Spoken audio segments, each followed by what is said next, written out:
അപ്പൊ ഇന്നത്തെ നമ്മുടെ ഷോപ്പിംഗിന്റെ ഐറ്റംസ് ആണ്. അപ്പൊ ഇന്ന് നമ്മള് ഓണമൊക്കെ കഴിഞ്ഞിട്ട് ഒരു തവണ ഷോപ്പ് ചെയ്തായിരുന്നു, വളരെ കുറച്ച് സാധനങ്ങളായിരുന്നു.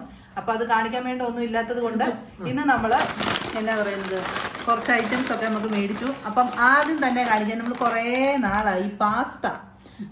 ഇത് ഇറ്റാലിയൻ പാസ്തയുടെ, അതെ, ഇതിന് എന്താ പറയുന്നത് പാസ്തയാണിത്. പാസ്തയ്ക്ക് പല വെറൈറ്റി ഉണ്ടല്ലോ, അപ്പൊ അതിന്റെ അകത്ത് ഒരു വെറൈറ്റിയാണ്. ഇത് ഏത് ടൈപ്പ് പാസ്തയാണെന്ന് അതായിരിക്കും. എന്നിട്ടത്തേക്ക് ഇത് 400 ഗ്രാം ഉണ്ട്. ഇതിന് വലിയ വിലയൊന്നും ഇല്ല കേട്ടോ, 4 ദിർഹംസ് ആയിരുന്നു തോന്നുന്നു. അതെ, ഷെല്ല് നമ്മുടെ ഈ ശംഖ് കക്കയുടെ ഒക്കെ ഷേപ്പ്. അതെ അതെ, അതാണ്. ഇപ്പൊ പല ടൈപ്പ് പാസ്ത ഉണ്ട്, ഓരോന്നിനും ഓരോ പേരും ഉണ്ട്. നമ്മളിതെല്ലാം ഒരേ രീതിയിൽ ഉണ്ടാക്കുന്നത്. പിന്നെ എന്നാ പറയുന്നത്, അപ്പൊ ഇതാണ് നമ്മുടെ ആദ്യത്തെ ഐറ്റം. അപ്പൊ നമ്മളിത് നെസ്റ്റോയിൽ നിന്നാണ് മേടിച്ചത് കേട്ടോ. ഇത് നെസ്റ്റോക്കാരുടെ തന്നെ പ്രോഡക്റ്റ് ആണ്.